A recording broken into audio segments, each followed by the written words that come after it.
इज़रा बाब 4। जब यहूदा और बन्यामीन के दुश्मनों ने सुना कि वो जो असीर हुए थे खुदावंद इस्राएल के खुदा के लिए हैकल को बना रहे हैं,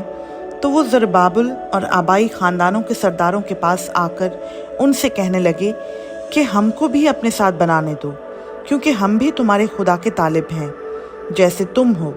और हम शाही असूर असर हदून के दिनों से जो हमको यहाँ लाया उसके लिए कुर्बानी चढ़ाते हैं। लेकिन ज़रुब्बाबेल और यशवा और इस्राएल के आबाई ख़ानदानों के बाकी सरदारों ने उनसे कहा कि तुम्हारा काम नहीं कि हमारे साथ हमारे खुदा के लिए घर बनाओ, बल्कि हम आप ही मिलकर खुदावंद इस्राएल के खुदा के लिए उसे बनाएंगे,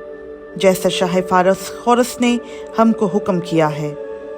तब मुल्क के लोग यहूदा के लोगों की मुखालफत करने और बनाते वक्त उनको तकलीफ़ देने लगे, और शाह फारस खोरस के जीते जी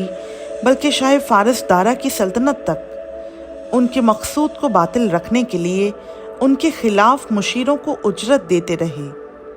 और अक्सुयरस के अहद सल्तनत यानी उसकी सल्तनत के शुरू में उन्होंने यहूदा और यरूशलेम के बाशिंदों की शिकायत लिख भेजी। फिर अरतक्षश्ता के दिनों में बिशलाम और मित्रदात और ताबियाइल और उसके बाकी रफ़ीकों ने शाह फारस अरतक्षश्ता को लिखा। उनका ख़त अरामी हरूफ और अरामी ज़ुबान में लिखा था। रहूम दीवान और शमसी मुंशी ने अरतक्षश्ता बादशाह को यरूशलेम के ख़िलाफ़ यूँ ख़त लिखा। सो रहूम दीवान और शमसी मुंशी और उनके बाकी रफ़ीकों ने जो दीना और अफारस्तका और तरफीला और फारस और अरक और बाबल और सोसन और दे और एलाम के थे, और बाकी उन कौमों ने जिनको उस बुजुर्ग शरीफ असनफ़र ने पार लाकर शहर सामरिया और दरिया के इस पार के बाकी इलाका में बसाया था, वग़ैरह वग़ैरह इसको लिखा। उस ख़त की नकल जो उन्होंने अरतक्षश्ता बादशाह के पास भेजा ये है। आपके ग़ुलाम यानी वो लोग जो दरिया पार रहते हैं वग़ैरह, बादशाह पर रोशन हो कि यहूदी लोग जो हुजूर के पास से हमारे दरमियान यरूशलेम में आए हैं वो उस बागी और फसादी शहर को बना रहे हैं, चुनाचा दीवारों को ख़त्म और बुनियादों की मरम्मत कर चुके हैं। सो बादशाह पर रोशन हो जाए कि अगर ये शहर बन जाए और फसील तैयार हो जाए तो वो खिराज चुंगी या महसूल नहीं देंगे, और आखिर बादशाहों को नुकसान होगा। सो चूँकि हम हुजूर के दौलत खाना का नमक खाते हैं और मुनासिब नहीं कि हमारे सामने बादशाह की तहकीर हो, इसलिए हमने लिखकर बादशाह को इत्तला दी है ताकि हुजूर के बाप दादा के दफ्तर की किताब में तफ्तीश की जाए, तो उस दफ्तर की किताब से हुजूर को मालूम होगा और यकीन हो जाएगा कि ये शहर फितना अंगेज शहर है जो बादशाहों और सूबों को नुकसान पहुंचाता रहा है और क़दीम ज़माना से उसमें फ़साद बर्पा करते रहे हैं। इसी सबब से ये शहर उजाड़ दिया गया था, और हम बादशाह को यकीन दिलाते हैं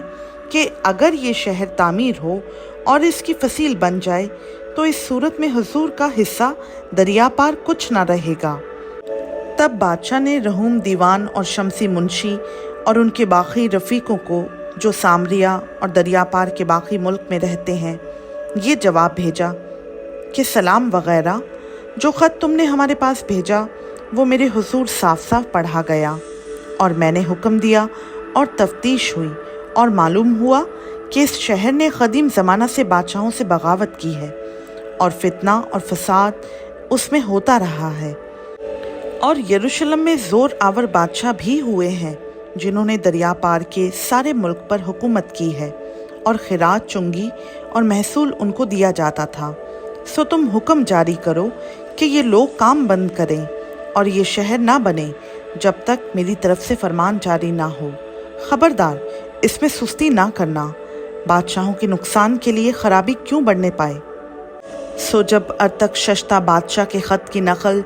रहूम और शमसी मुंशी और उनके रफ़ीकों के सामने पढ़ी गई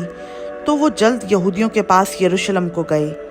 और जबर और ज़ोर से उनको रोक दिया। तब खुदा के घर का जो यरूशलेम में है काम मौकूफ़ हुआ, और शाह फारस दारा की सल्तनत के दूसरे बरस तक बंद रहा। खुदा उनका पाक कलाम का पढ़ा, सुना समझा और कबूल किया जाना हम सबों के लिए बाइस से बरकत हो। आमीन।